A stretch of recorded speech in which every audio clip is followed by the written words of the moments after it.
Isn't this supposed to be the next Godzilla movie review? Well, I guess I need an extra breather before I do the next Godzilla movie. Since I'm up to since I'm trying to finish up other marathons, I might as well continue the Scream-A-Thon. So now here we are, we're up to Scream 2, everybody. And buckle up, because you're in for a good treat.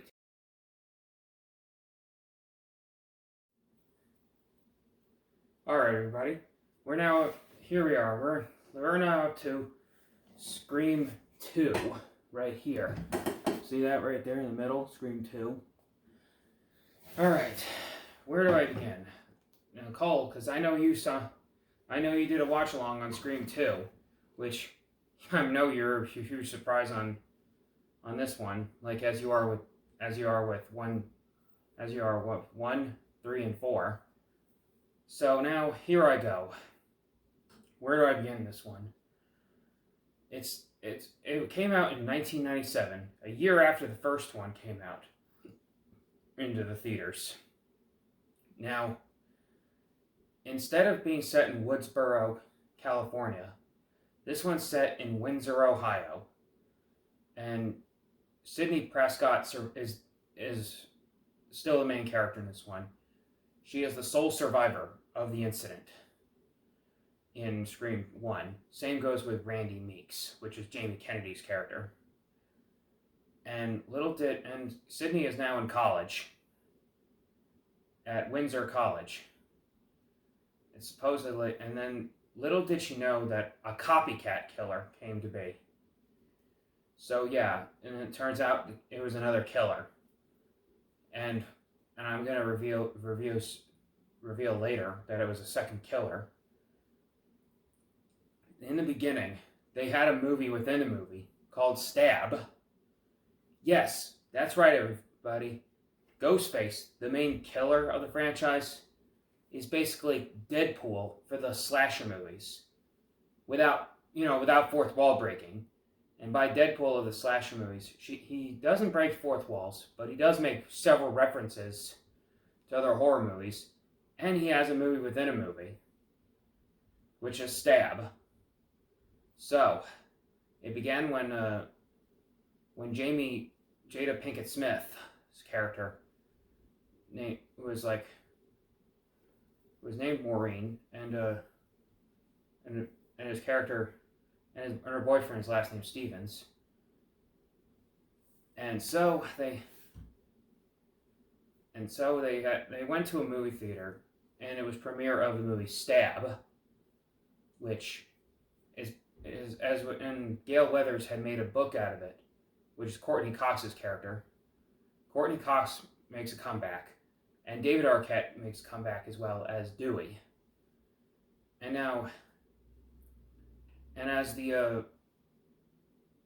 then Gail ends up having a book called The Woodsboro Murders, which turned out to be a book that she published, and they made it into a movie called Stab. And they had the scenes that were different from the actual movie. The movie within the movie had scenes that differ from the first, like Casey Becker didn't go into the shower, she was getting ready to watch a movie, and does have the Jiffy Pop that she left burning. So it turns out the boyfriend of Jada Pinkett Smith's character ends up going to the bathroom, and many of the patrons were all wearing the same costume, and it's hard to tell who's the killer until the real Ghostface ends up killing the boyfriend of Jada Pinkett Smith's character. So before he went out of the bathroom, he ends up taking the jacket to pretend to be the boyfriend. So then eventually he ends up killing he ends up killing the Jada Pinkett Smith character, which they thought all the audiences thought it was an act, but it turns out it was actually a real actual death. So then Sidney ends up being in college, and you can see that he's now has caller ID, and then when he meets up with then she meets up with Dewey. Dewey is now a retired cop, and one of the students here is someone you never expect as a killer, and I won't reveal who it is. And Sidney Prescott now has a new boyfriend, instead of Billy Loomis, who died, and he's now moved on with a man named Derek, played by Jerry O'Connell, which definitely one you never expect to see in a horror movie, along with Timothy Olyphant. So Gail is still continuing her career as a news reporter, and Dewey is now retired as a cop, but still has the skills of being a cop and finding things suspicious. So then one of the victims was named Cece, which turns out her real name is actually Casey. So that's when they realized the killer they're going after is a copycat killer, which one of the victims is last name Stevens, first name Maureen, and one is named Cece, which is short for Casey. So that's when they realized it was a copycat killer. So then they realized, and it turns out Cotton Weary is released from prison, and he had moments where he's found suspicious, but it wasn't him. You get thrown off thinking he was suspicious, but he wasn't. But it wasn't him. So then after they realize, and then Randy ends up, who is one of the survivors of the first one, ends up meeting his demise, getting killed by Ghostface. And like the first one, when one of the scariest moments was when Sidney was in a police car in the backseat of the police car, and Ghostface was there. Sidney tried to get out of the car, and then he almost unmasked him, trying to find out who it is. But the killer got away and ends up killing her best friend. So then after Sidney ends up finding her boyfriend tied up, that's when Ghostface shows up. And for the first time, you actually see the killer physically and hear him talk. Because most of the time you just hear the killer speak when you're on the phone with him.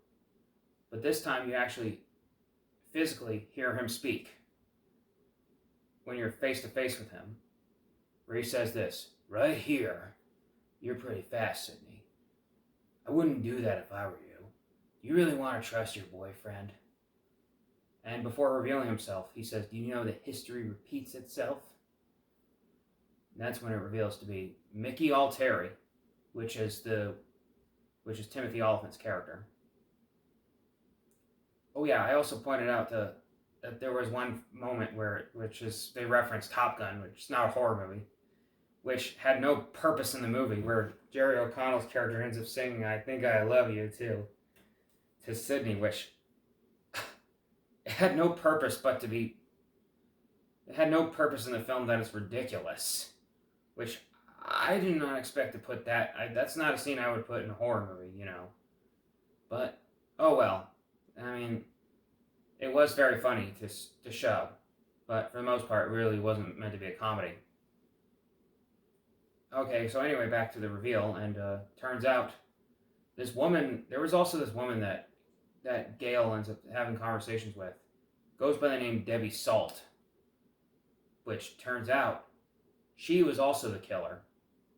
And it was Mrs. Loomis, who was Billy's mother.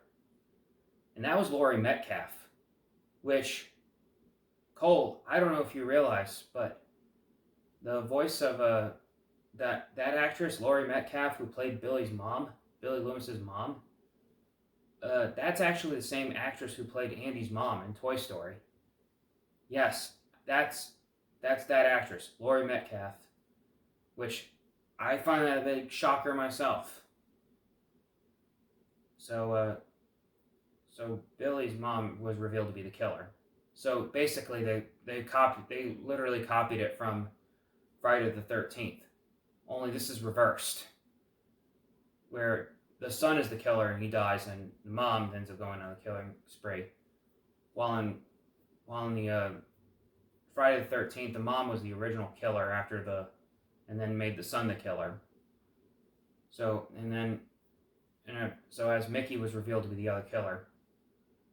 So turns out Cotton Weary ends up getting his name cleared again. So this time after they found out who the killers are, oh yeah, Stewie gets stabbed again, but then later survives again, and later survives again, and so then after they killed both the killers, Mrs. Loomis and the Jamie and Mickey, they eventually they end up reaching an investigation on telling the story, but Sidney decided to give all the fame to Cotton, which it made up for Cotton's reputation as he was framed. So that's when Sidney decided to make Cotton the hero of the story, and that's the end of Scream 2. So, would I recommend this one? Absolutely. This one is actually really good. This one is good. A really good sequel to a good movie. And I know a lot of sequels get a lot of shit, and they're not as good as the first, but this one is actually one of the sequels that are actually really good. A really good sequel to a good movie. I mean, especially if you want to make a horror movie-a-thon with this one. I mean, you can definitely watch both of those movies in one night and it'd still be great. Both the first and the second in one night, and it'd still be great. So, I truly recommend giving it a watch. And that's all I have to say, folks. And if you're a casual moviegoer or a fan of horror stuff in general and wanted to get into horror, check out Scream 2. But first, go check out Scream 1. If you haven't already, go check out my review of Scream 1. So that's all I have to say, folks. Like, comment, subscribe, favorite, and follow me on everything Monster Master Godzilla. And I'll catch you later. Bye!